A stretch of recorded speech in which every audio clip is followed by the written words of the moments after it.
Hello, and welcome to another TRADOC Leader Professional Development discussion. I'm Sarah Hauk, Command Information Chief for the TRADOC Communication Directorate and the moderator for today's event. We've got a full house of Army professionals today that we'll introduce in just a second. First, I want to welcome TRADOC Command Sergeant Major Dan Hendrex, who's back with me in the studio today. It's great to have you back, Sergeant Major, and of course, you're always surrounded by excellence when you come, so welcome back. Good to see you again, Sarah. Thanks again for joining us. And as I mentioned, we've got a full panel of soldiers joining Sergeant Major and myself today. Each of these soldiers were hand-picked because of the impact they are making on the Army. If you've joined us before, you know that building the force of tomorrow is a whole Army mission. These soldiers represent critical areas of influence for those considering service and those new to the Army.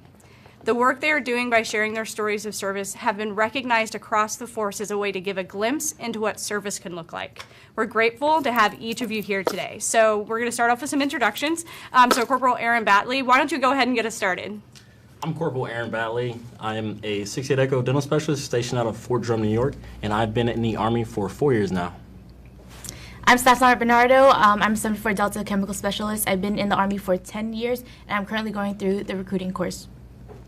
I'm Second Lieutenant Sarah Blake Morgan. I'm a 35 Alpha reservist assigned to the 437th Civil Affairs Battalion in Virginia Beach.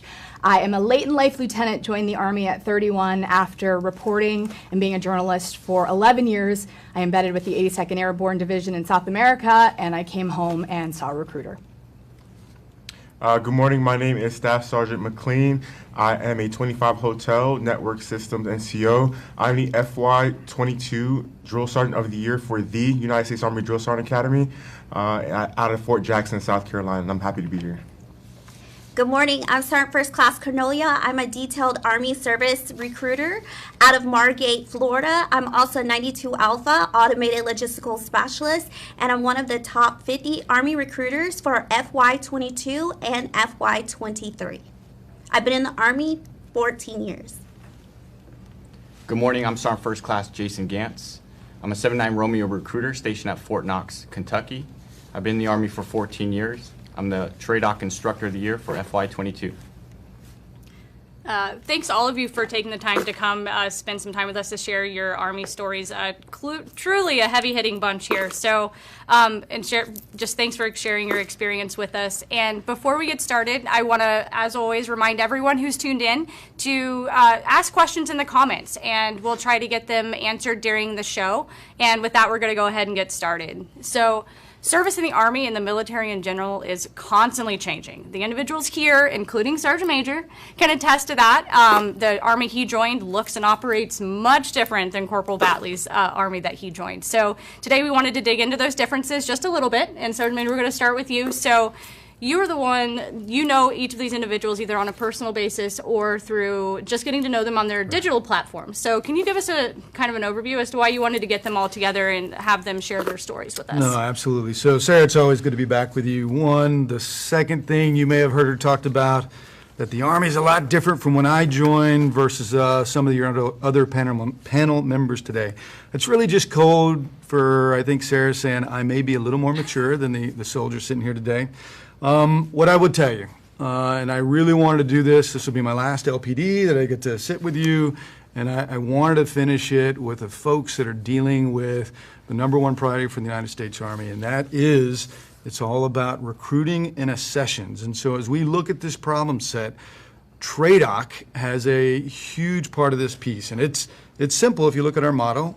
You know, victory starts here, and it's really that first handshake with Mom and Dad America and the children. They're going to join the Army. And then secondly, it's really about how we take care of them with our drill sergeants, and that second piece is we train them in that transition to be a soldier. And so there's no better group than this team right here, who all have incredible stories. Work with them before and meet your Army, and then more importantly, they know how to tell their story not only internal to the Army, but they've done it very, very well externally. Absolutely, and we heard in their intros that they are the best of the best, and you mentioned the recruiters, so we're going to turn to y'all here in this back row since y'all do represent some of the top recruiters here in our country. So Sergeant First Class, Colonel, I wanted to start with you actually. You were just recently recognized by the Secretary of the Army for your efforts. Congratulations on that, first of all. And you've been in the Army for a while now. So what has been the most rewarding and the most challenging thing for you as a recruiter right now? The spotlight's on recruiting, so what's that been like for you? So like you said, being able to meet the Secretary of the Army, the CG, that was phenomenal.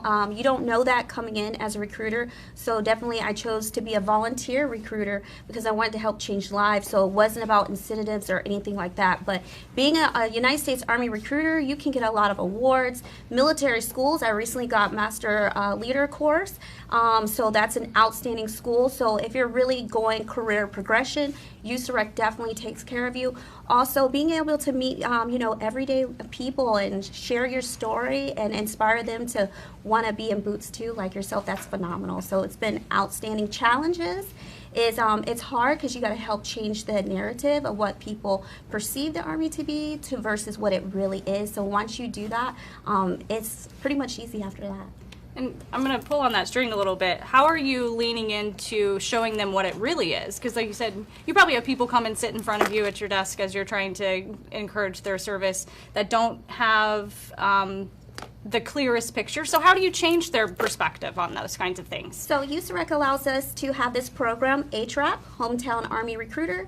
So all my soldiers that I put in, when they come back, I interview them on their experiences of basic combat training and advanced individual training, and they share their story on what they thought it was before they went versus after, their struggles, their weaknesses, and how they became a strength. So I use their stories to help put that out there. So not to put you on the spot, but if you could, because you were talking about it earlier, that one of the other things that's really helped you out, as you just met her for the first time, is some of these videos of coming into the Army. So if you could hit that, I think that'd be great. Yes, Sergeant Major. So I have used Staff Sergeant's videos a lot. She's a prior drill sergeant, and that has helped me because I joined the Army 2010. So my experience of what basic combat training is totally different. So this is an honor to meet her live in person, and a lot of my soldiers that are on my Instagram now, they get to see her, live next to me. And I also use the Go Army videos for the jobs because I could tell them what it is, but getting that visual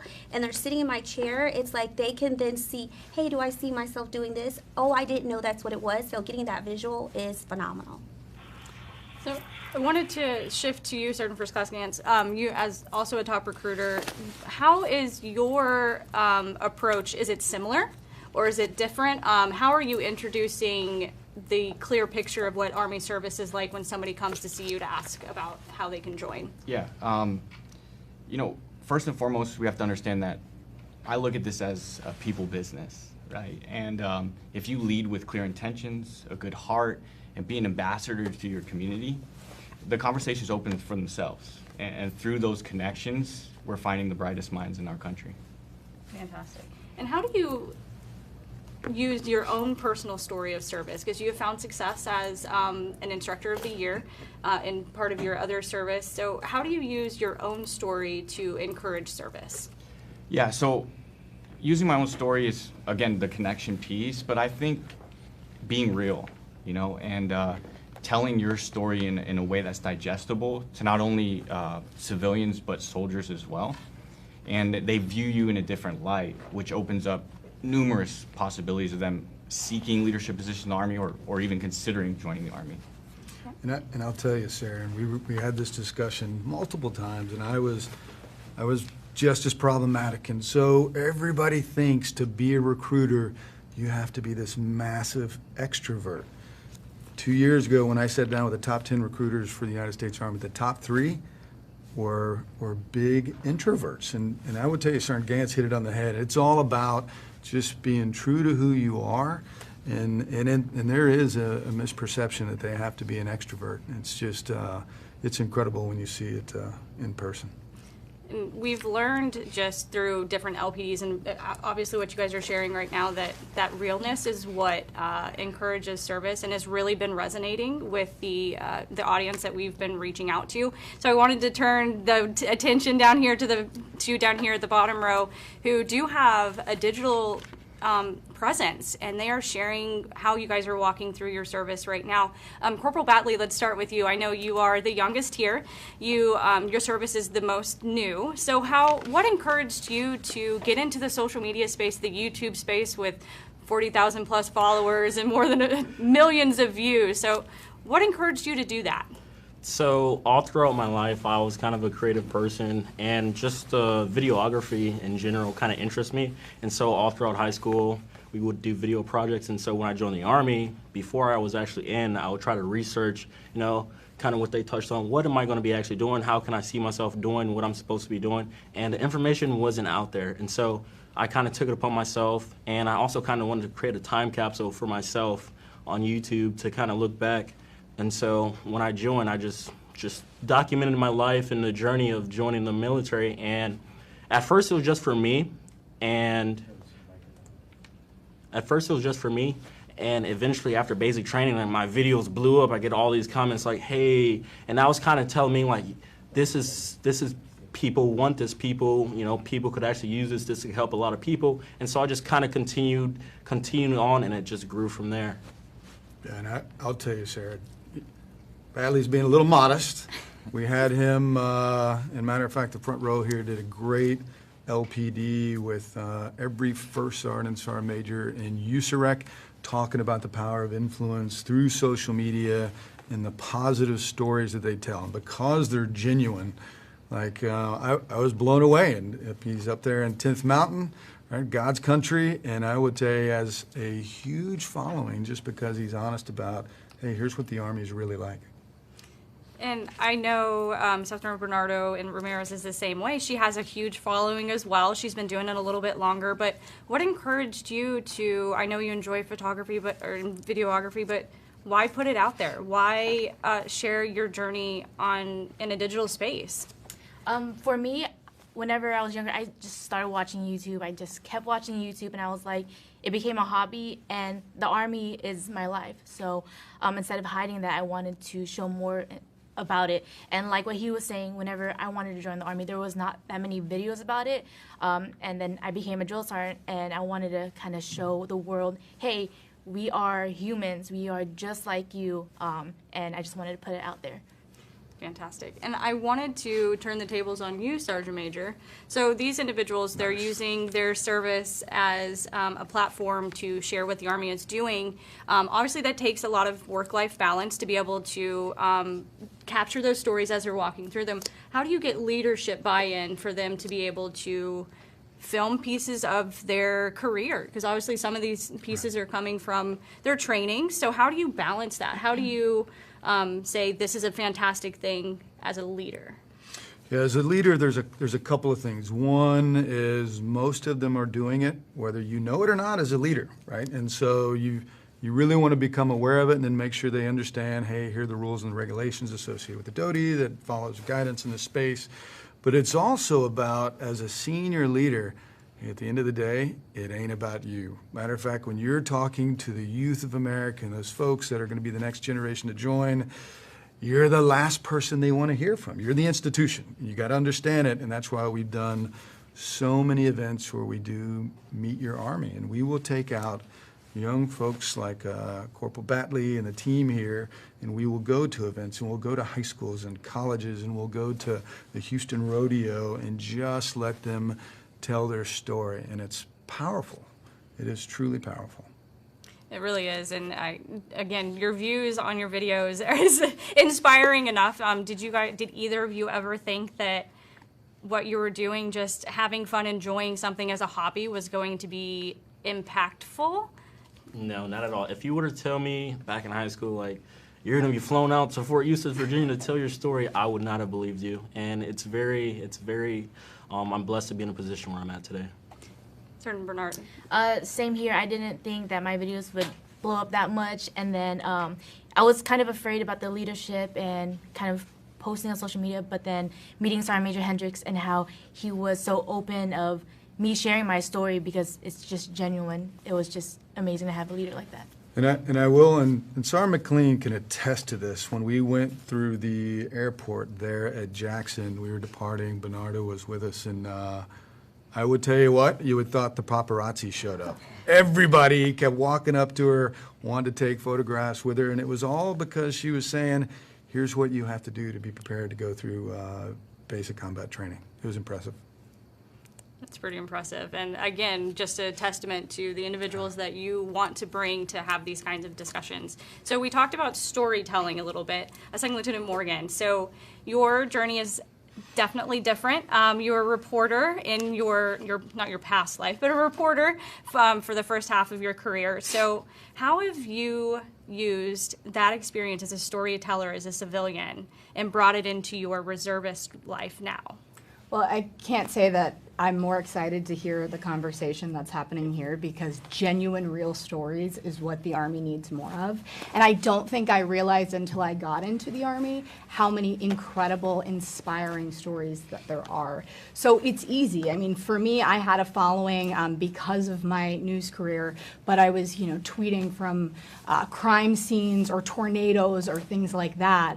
And then when I decided to join the Army, that people were a little shocked because it did not fit the mold for me at all. I was not athletic. I had to work really hard at it.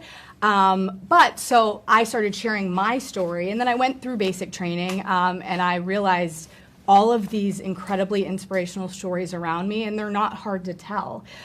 So as long as you're genuine, you tell someone's perspective, you never know who's watching and who may see that and be like, hey, they're like me. Why don't I join the Army? Absolutely. And you mentioned you were inspired by just spending time with somebody in uniform. Not everybody has that opportunity because they come from an area where the military is just not present. So for the recruiters, if somebody like Second Lieutenant Morgan were to walk into your office and go, hey, I am interested in serving. She obviously chose a reservist route. So how do you have that conversation with them to adjust? And we'll come back to kind of what your experience was with your recruiter, just so that you can walk us through that. But as a recruiter, how do you have that conversation with somebody that says, I would like to serve, this is how I was inspired, and then lay out those options for them? So you go over the benefits of full-time versus part-time. You explain that that's active duty versus reserves. And then what I like to do is have them, explain their short-term goals versus their long-term, so that way you can have a better understanding of what are you trying to help them achieve. And then that way you can be the source to help them make that decision that's for that end goal result. Perfect. Second Lieutenant Morgan, so what was that like for you? You had come back from a mission as a reporter and being with the military, and then you came back and was like, I'm going to go talk to a recruiter. What was that process like for you? Which shocked everyone in my life. I walked in cold to a recruiter's office in Charlotte, North Carolina. I'd just gotten done covering the Iowa caucuses because I went right from South America to Iowa. I walked in and I was like in a green business suit and didn't fit the mold, which I now know is not the mold because there isn't one. But I sat down with a recruiter. He kind of said, it's really hard to get into OCS. We'll see, because I'm sure he thought I wasn't serious. A friend connected me with another recruiter who is fantastic and took care of everything with OCS, and I'm extremely grateful for that process. But yeah, I think because I didn't fit the exact mold, it was a little bit difficult for that recruiter to relate to me, but it's what these guys are doing that shows there's not that stereotypical one type of person. Absolutely. And I wanted to ask you, with the accessions mission really sitting on that heat on the stove now, it's got some heat under it.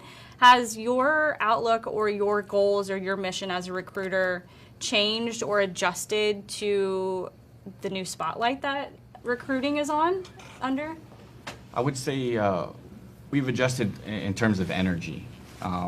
We need to put more energy into the connections, real connections with human beings. Normal people have concerns, and that's why the power of storytelling through each one of these individuals, every Army recruiter across the country, the more connections we make, the more likelihood we'll fill our ranks. Fantastic. Speaking of filling ranks, Sergeant McLean, you get these individuals as a drill instructor after these wonderful individuals have recruited them. So what is it like to get those individuals that may not fit that mold, like Second Lieutenant Morgan mentioned? they may not fit what is normal. So how is you as a drill instructor, how are you kind of erasing that and just building them to be ready and capable soldiers?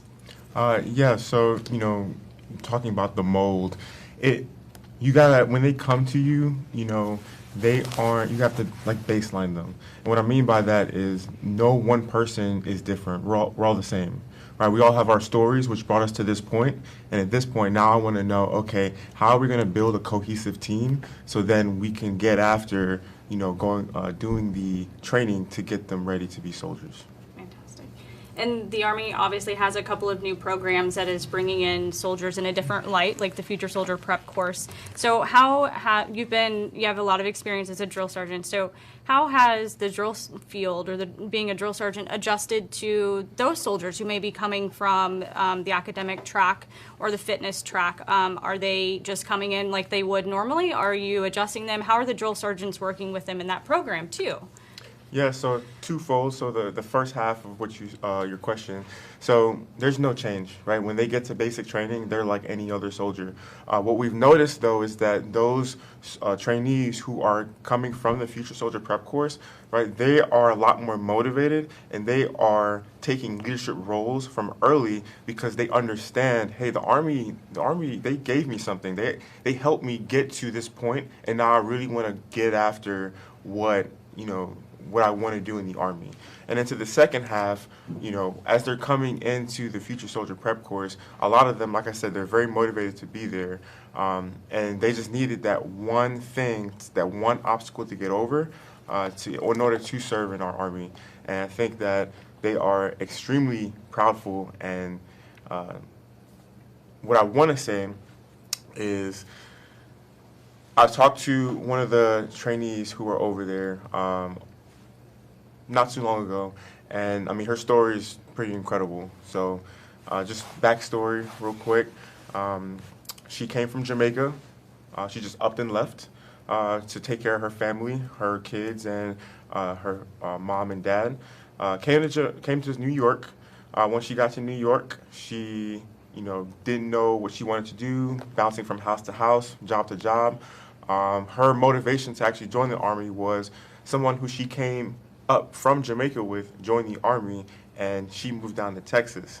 And seeing her in the Army and her battle buddy sharing her story really ignited something in her to go and join. And now she's on track to be a dental specialist. That's fantastic. And those are the kinds of stories that I know y'all are seeing on a daily basis, and I know you're helping try to tell those stories on social media with your following. So I wanted to shift a little bit to the social media space.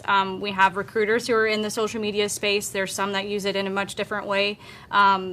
That with their followings, y'all are sharing your stories just based on everyday stuff. So, Dr. Bernardo, let's start with you. How does social media impact your life on kind of a daily basis, whether you're trying to share what your off time looks like or what your day looks like, say, going to your recruiting school right now?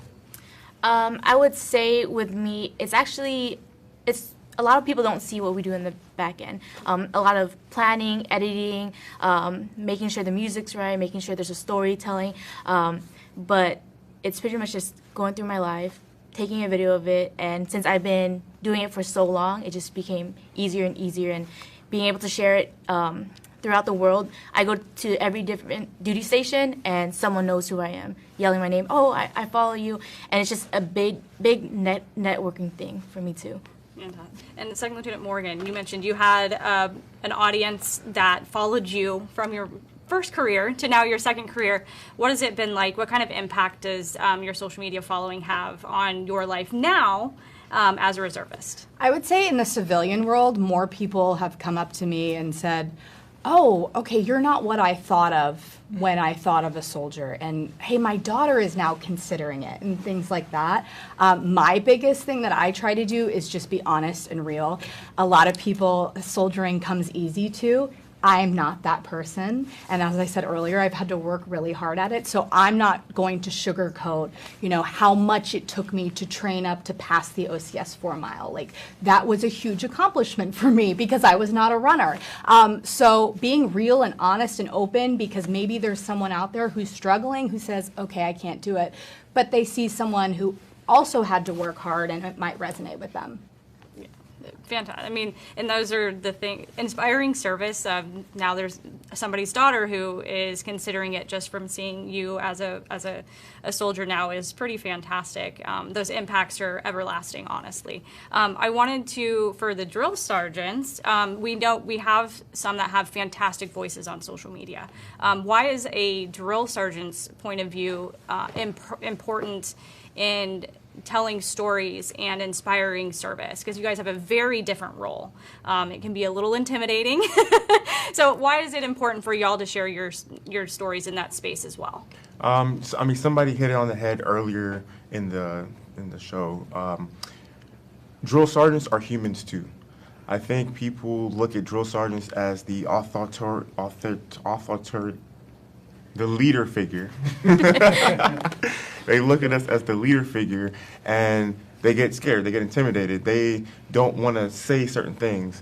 And our job is to lead, and it's to motivate you, and it's to make you a better, not only soldier, but a better person overall, so you can go, enter our society with skills that is not going to just translate for the Army, but outside the Army as well. And I'll tell you what Sergeant McLean just described is actually how I met Sergeant Bernardo. So they have, when you go through BCT, there's this huge kind of culminating event.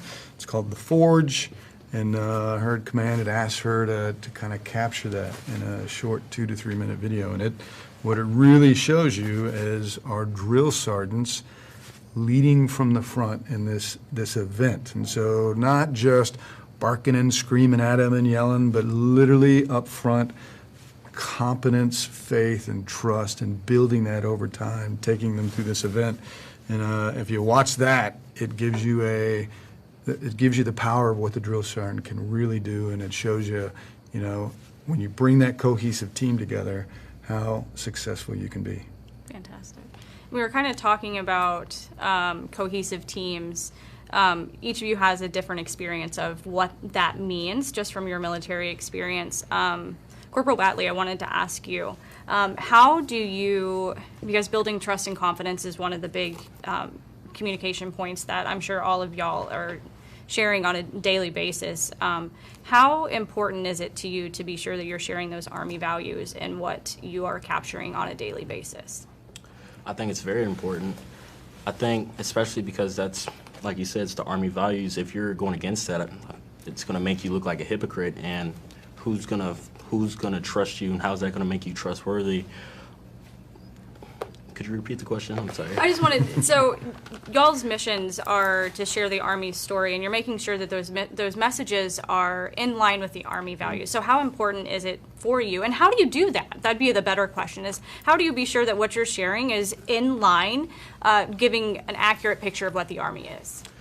I think simply put is, once you live the Army values, everything else you do is easy, because if you're living the Army values, everything that I'm putting out is going to be a representative of that, and therefore the people considering joining, the people already in, and the people who just got out or got out earlier, they're like, okay, that's what the Army's still doing, that's what I'm doing right now, and that's what I'm going to be doing. I think it's very easy once you live the Army values. Fantastic. So we didn't talk social media in the recruiting space, but I'm going to shift over to y'all. Sergeant First Class Cornelia, so you have a social media following. You're using it fantastically as a recruiter. How is social media impacting the recruiting mission right now? I feel like it's a huge key element that you need to have. Sharing the Army story, what we're about, what will they gain by joining the Army, citizenship, getting it expedited, student loan repayments, cash enlistment bonuses, college tuition assistance. My son got to use my GI Bill, paid for by the Army. There's so many benefits that not only benefits the soldier, but the family member. So on social media, sharing that, it changes their, opinion of what the Army is and what we bring to the table that a civilian job does not do. One of the huge things in Florida that a lot of people don't know is BAH. Not only getting a federal income, but you also get housing for your family, being able to get a house using your VA loan without having to put money down. For international people that just are getting their citizenship, that's a key element that they really like, that, hey, now I just moved to this country, but now I can get my first house. That's phenomenal for them. So that's how I use it on my social media. So in First Class Gantz, how are you seeing recruiters use social media in a positive way? Yeah, I think, look, social media is a great way to connect with people. I think a lot of times recruiters will view it as another way to say, hey, are you interested in joining? And really what it's about is building a brand, building a name for yourself. So when you walk into a high school, a college campus, a local store, right? You have a face to the ambassador for the community. And that allows the door to open and somebody to walk in, and now the conversation can start. Fantastic. And sometimes that conversation is the hardest thing to get started. So how do you guys, even outside of your recruiting mission as individuals, how are you encouraging your teammates to share their Army story too?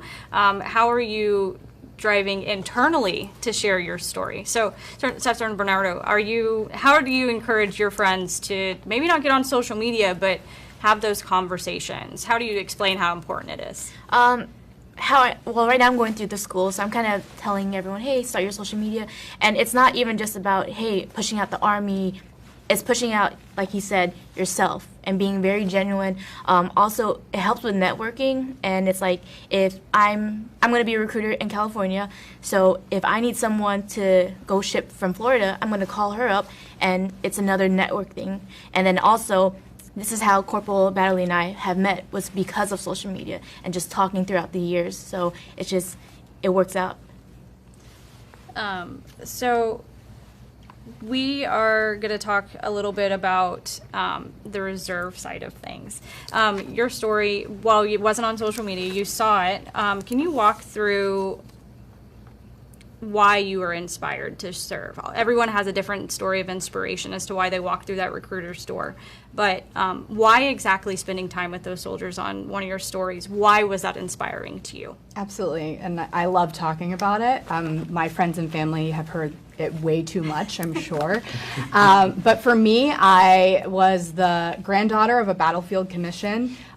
During World War II, my husband is a Gold Star son from, his dad was killed in Afghanistan. So that was very ingrained in my household. But it never crossed my mind because that wasn't me. I'm, the girl on TV who chases, down stories and loves to dress up, but I'm not a soldier, no way. And up until that trip in January 2020, when I embedded with the 82nd, I spent the week with them, and it really was the camaraderie that I was at this moment in my life, and I've said this before, where I had to make a decision. Do I do something drastic, or do I keep going on in mediocrity? So I did something that was completely opposite of me, and it changed everything about my life. Going to basic training at 31 to Fort Leonard Wood will upend. I mean, obviously it's not as difficult as it once was, maybe, but for me, it was difficult. But it changed my life in the best way. I would be right there with you. I am not a fitness person, so you're truly inspirational to be able to get through OCS and all those difficult physical pieces of the journey. So thank you so much for sharing that. And like I said, the reserves is definitely something that we don't see as often. So your social media presence, again, is inspiring service on that side of things, which is really inspirational. So we do, speaking of social media, obviously, as you wear the uniform, there's a very strict balance of what you can and can't say and how you, like we mentioned earlier, stay within regulations. So I wanted to, Corporal Batley, how are you balancing what you're sharing and what could potentially start wandering off the rails into maybe like a security risk for sharing information? How are you educating yourself to be sure that you are sharing helpful, safe information in this space? Well, thankfully, the internet is a thing, and I've also made a lot of great friends like Sergeant Bernardo. But if I come across something or if I'm filming something and I'm kind of like, I don't know if I should do that, there's great resources out there on the internet, and I can always, contact her, see what she says, and now that I'm here, I can, contact even more people. And just to get a clear guidelines what to post and what not to post, because ultimately, even though, I may out to be uniform, I'm still a representative. I still represent the United States Army. Even if I'm wearing the OCPs or if I'm in civilians, I represent the Army. And so once you're still in, and then that goes into when you're living the Army values, all that comes easy. Sergeant Bernardo, how do you find that balance of being authentic and real, but within regulations, so that you're sharing, like you said, a safe and impactful story? Yeah, absolutely. There is, the social media policy, the DOTI, that we always have to look into, regulation in general. With me, it's just, like he says, living the Army values. And with being an NCO, a leader, I have to also share, hey, this is how you do it. This is what you want to do. If I have a problem with anything, I bring it up to my leadership or whomever I need to talk to. So instead of posting it on social media, I know what's right, what's wrong, and when to do it and when not to do it. It's a very fine line that y'all have found a fantastic balance for. So if somebody were new to wanting to share their story, they've kind of seen that what they're doing is, it encourages them and brings joy to them, and they want to share it with others and share, hopefully, encouraging words to get people through y'all's doors so you can get them signed up. How do you encourage somebody, or what would be the first steps for somebody to become what we would call an Army influencer or an ambassador? Do you have some insight on that, Sergeant Bernardo? I kind of do. So again, this is how Corporal Batley and I met, was through social media. He started his YouTube channel, and then I just saw it, reached out to him, and anytime he has a question, he'll reach out, and it'll be the same thing like, hey, I want to post this, how does this look like? Or even him taking my ideas, or I'm taking his ideas and kind of just changing it to myself. That's how we kind of do it. So just reaching out to other social media influencers, they will reach back and they will give you advice. Fantastic. Shifting a little bit about feeding off of each other and how to become better leaders, we're going to go up to the drill sergeant, because y'all are some of the first leaders in places of authority that individuals, when they join the Army, see. So as a drill sergeant of excellence, as drill sergeant of the year from the academy itself, how do you encourage everyone, from even a corporal or a brand new individual in the Army, how do you encourage leadership, or for them to be a leader? Because some people are very introverted. Leading can be very intimidating. So as a drill sergeant, how do you encourage leadership in everybody, even if it's outward leadership or more of that passive leadership? I think it starts with the basics, right? If you hone your skills, hone just the basics, you can build off of that. What I try to do as well is I try to lead by example. Everything that I do daily, I expect from other people as well. And then just not being afraid. Leadership isn't perfect. You're not gonna be, a Sergeant Major Hendrex and overnight. Right? It takes time, and it takes you wanting to be a better person. I think I picked up on that. Go ahead, sir. Yeah. No, it just takes time, and you got to trust the process. So if I can ask, because I've worked with you before, and I've gotten to go down to Jackson, and as you look at BCT, if you look at what you guys just finished, I think you did back-to-back-to-back rotations of junior ROTC leadership challenge efforts, huge family days on the back end of those. I think you do about 12 graduations in a row, back-to-back-to-back, and you got families from all over America coming out to see their son or daughter, and this big accomplishment. what's your basic kind of perception when you get to go to those events of, the family members who get to come out and be part of that? Sergeant Major, I think, having the family members behind those soldiers and behind those civilians is absolutely important. And the fact that just for like JCLC, just recently that just happened at Fort Jackson, happens every year. It's where the families come out with their, sons and daughters, and they go through a cadet camp for JROTC. And just seeing the family members and the support that they have behind their soon-to-be soldiers is absolutely astonishing. If we don't have the family members' support, it's going to be hard to continue on the trajectory that we are on now. Fantastic.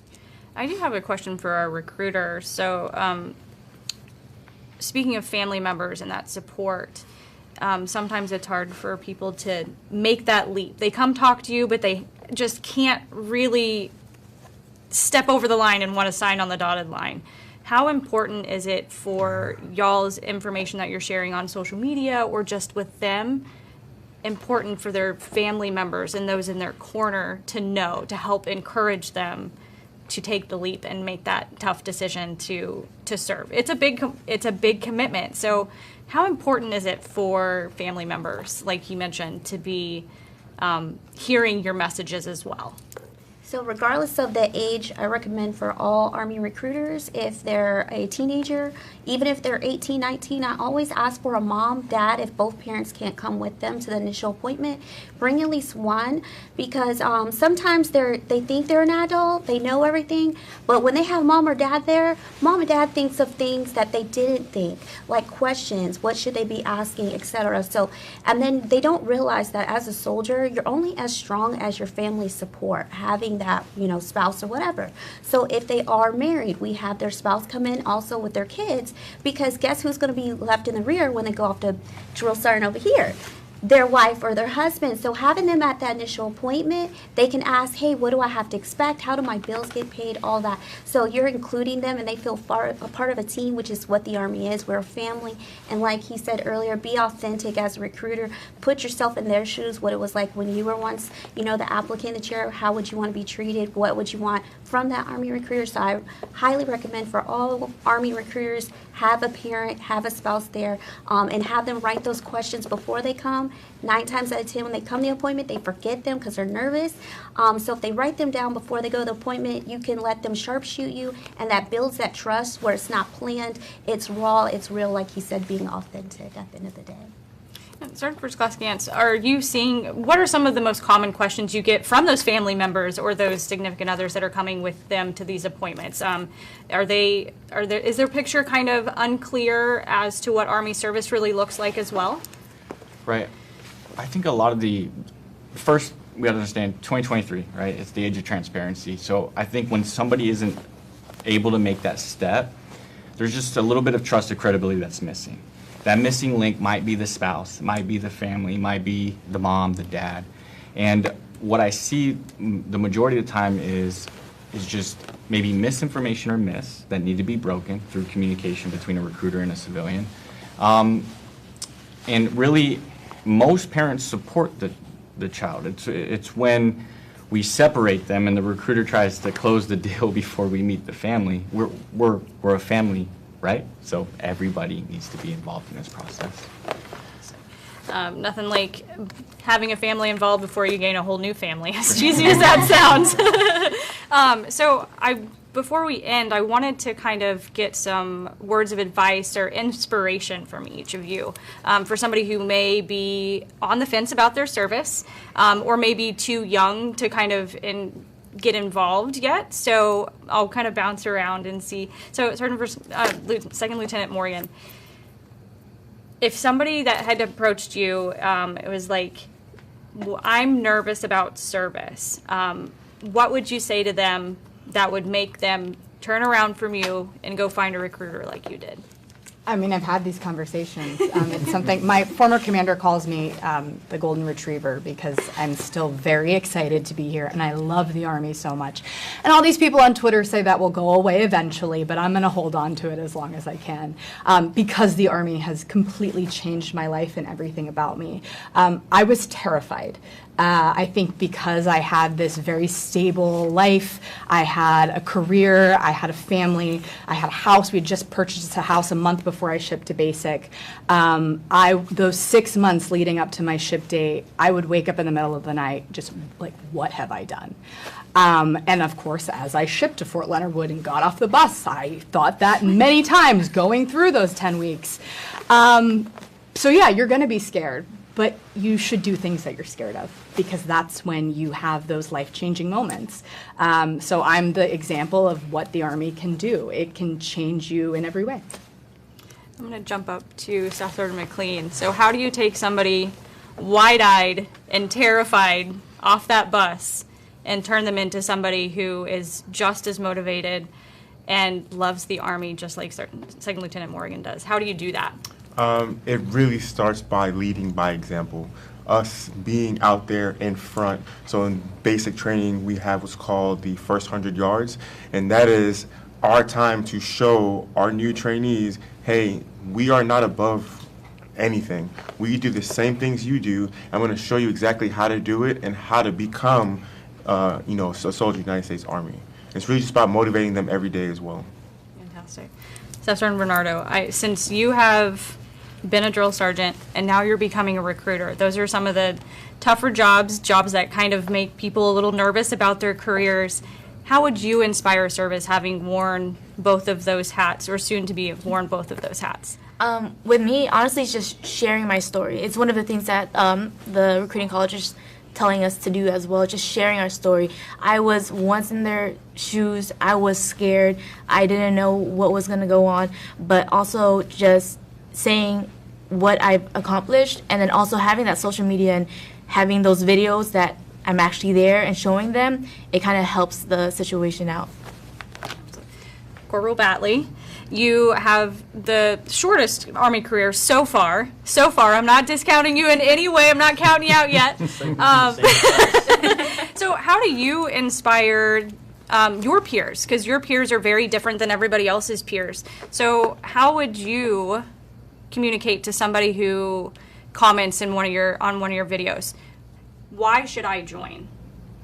So I think kind of hit it, most of which has been already talked about. Share my story first, share with them what the Army's done for me. For an example, many of my audience, they're high schoolers, they don't know what they want to do with their life. Life is about to hit them. It's scary. It's a bunch of uncertainties, and kind of like Sergeant Bernardo was saying, I was in your shoes, and I'm just going to demonstrate hey, I wasn't the best high schooler, and I never thought I would go to college. I would be one of those students who just say college is a scam, it's a waste of money, but look at me, I'm 21 years old, I'm pursuing my bachelor's degree in cybersecurity, I'm about to buy my house at 21 years old. A lot of stuff that the Army has done for me is things that I would have never thought, and I used to work at Six Flags, and I wasn't making the best money, but in the Army, it's allowed me to save the most amount of money that I've ever seen in my life before, and it just lays down a foundation where you could pursue and truly be all you can be. Although I don't want to be all niche or cliche, but it's truly enabled me to pursue,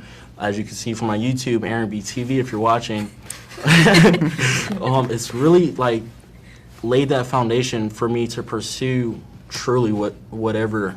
And then especially if you aren't coming from the best of situations, it's allowed you to not have to worry about that by giving you a place to stay, food, pay, and it's just allowed you to focus on yourself. Fantastic. And Sergeant Cornett, I wanted to come to you for just a second. Taking off your recruiter hat for a second, because obviously you're incredibly passionate about helping build the force and the mission and the position you're currently in. As just a soldier, how would you encourage that young lady or that young man who you may see on the street outside of your uniform? How would you encourage them, or even just explain military service to them? So like he said, be all you can be, you know, like she never expected herself as the mole of a soldier. There is no such thing as what a soldier is. So I joined late in my career as a mom and a wife, 26. I'm 39 now. I couldn't even do one correct push-up when I met my recruiter. I was like her. But it changes your mindset that you're stronger than what you think you are. And being logistically a specialist in the Army, I would have never thought about that. I worked in the hospital before coming in the Army. I'm doing something totally different. So you have to, you know, don't have an image or a mold of what you think you should be. You can really be anything in your career. I've been in so long. I'm doing 20 years, retire at a young age. So if you're out there and you're thinking about wanting to join, go out, see your recruiter, share what you want to achieve, and that's our job, is to get you to that end goal and have a goal setting and sit down one-on-one and mentor you. I've had outstanding leaders in my career. Been in 82nd twice, military police, field artillery, in SPO twice, in SASMO. So I've been broad and all over the world, Germany, South Korea. So if you want to travel, I've been to 15 countries. It's really cool. The Army is so much fun, and I don't understand why you would want to join. Put it all on a poster. That sounds fantastic. Sergeant Gantz, I wanted to ask you as well. So if there was a pinnacle moment in your career that was like, I am where I'm supposed to be, what moment would that be? I think it was the first person I put in the Army, Justin Denham. He was from Richmond, California, just outside of Oakland. And, you know, when I picked him up from his house, I asked him for the instructions to get to his house, and he said there was the one with the bullet holes. And to get somebody out of that community is just pretty powerful. And from that moment on, I knew that I was in the right business. I was the leader to be for this organization to change people's lives. So. We can't thank you enough for where you are and the impact you're making, and the impact each of you is making. Unfortunately, we're starting to come to the end of our time. I wish I could just keep asking y'all everything. I just want to pop down the line and ask everybody why you serve and why you continue to serve. But we're also going to just see if anybody else has kind of some final thoughts or words of inspiration if somebody's on the fence. So Corporal Batley, let's start with you. Yeah, so if anybody's watching, or for all of those that are watching this right now, just realize that, you know, you are in control of you. You choose where your life path, you choose where your life goes, and I'm just grateful to be here. Thank you for having me. It was an absolute pleasure. Thank you. Sergeant Bernardo? I just want to say thank you for everyone that's been watching. Thank you, Sergeant Major Hendrex. Thank you, Sarah. Like he said, if you want to do it or you're thinking about doing it, go ahead and do your research. Follow me at Erica Burney, just so you can see the more inside of it.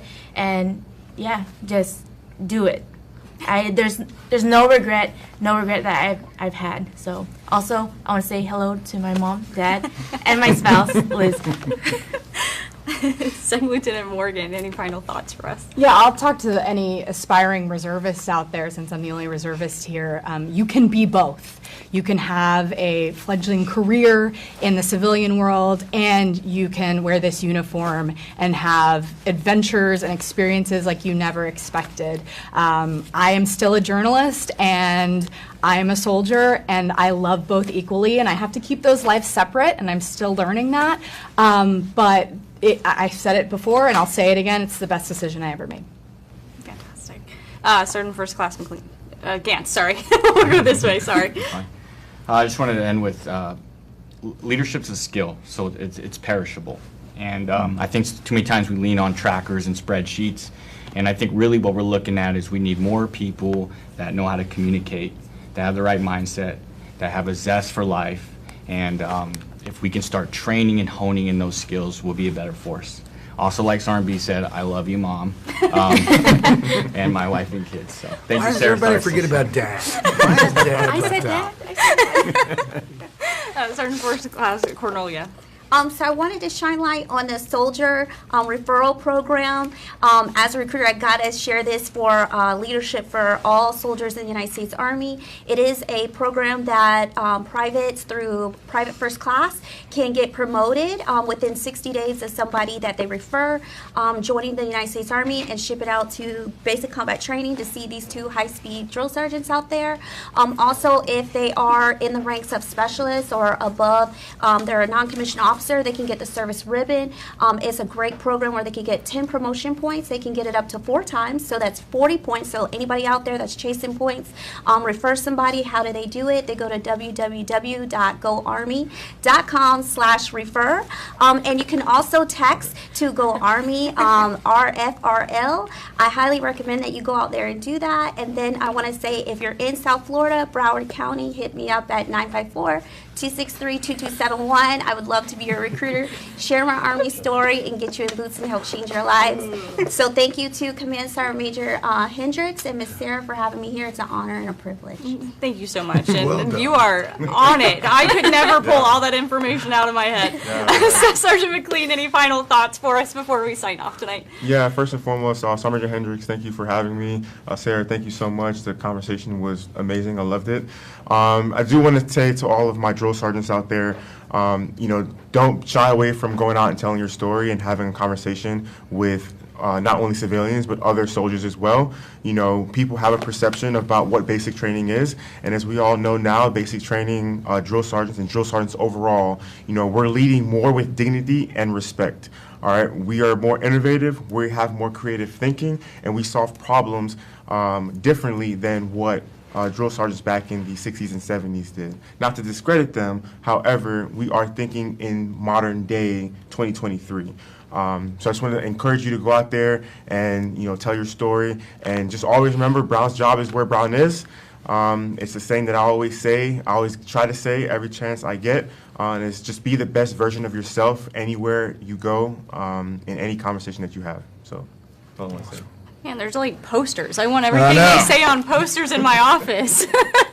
But thank to each and every one of you for being here and taking the time out of your day to share what you're doing and the impact you're making. So hopefully others will join your ranks in terms of sharing their story in a more public way, so that we can continue to inspire service. So thank you all for being here. Sergeant Major, spotlight's on you. Final right. thoughts before we wrap up? So one, I just want to clarify, no, Sergeant McLean, I was not here in the 60s and 70s. So let's just put that out up front.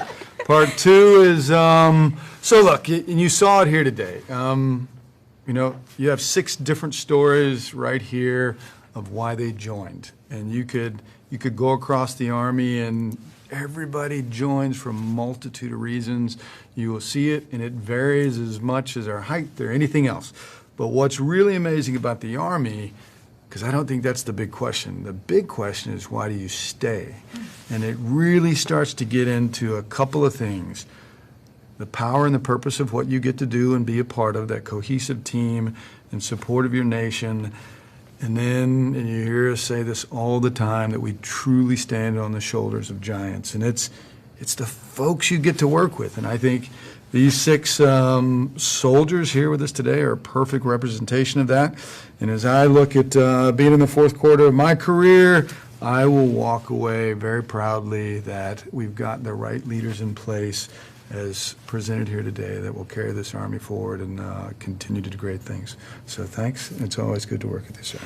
Absolutely. It's always a pleasure having you here, and I think this will probably be our last one. So thanks for continuing to bring panels like this to such an impactful platform. It's really fantastic to know that we have senior leaders wanting to make a difference through the voice of their soldiers. Absolutely. That's what we just want to thank you for your leadership as Command Sergeant Major here at TRADOC. Not that you're leaving yet.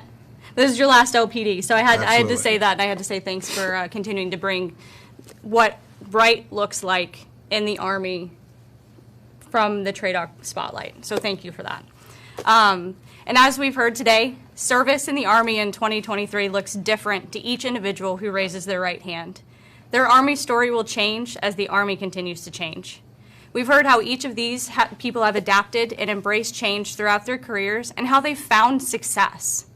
More importantly, we have heard that they carry banners that they have chosen to carry, to share their stories, to hopefully motivate others to join or serve with grace and integrity in an ever-changing Army. As the Army continues to drive towards their accession goals, soldiers like these are invaluable when it comes to inspiring the next generation of soldiers. People want and need to know what service in the Army looks like. And what better way to get an unfiltered, real look from those who they will encounter in every step of the way, from their recruiters to their drill sergeants to those they'll stand shoulder to shoulder with in service. Today is an example of what something as simple as talking about your Army journey can do. Tell your story. You never know who's listening. We'll be back in a couple of months with TRADOC's Executive Deputy to the Commanding General, Mr. Michael Formica, and Lieutenant General Milford Beagle, the Commanding General of the Combined Arms Center, to talk about removing barriers to success on both the civilian and service member side of things. Stay tuned to TRADOC's social media platforms for exact details on that LPD. Thanks again to everyone for joining us, and as always, victory starts here.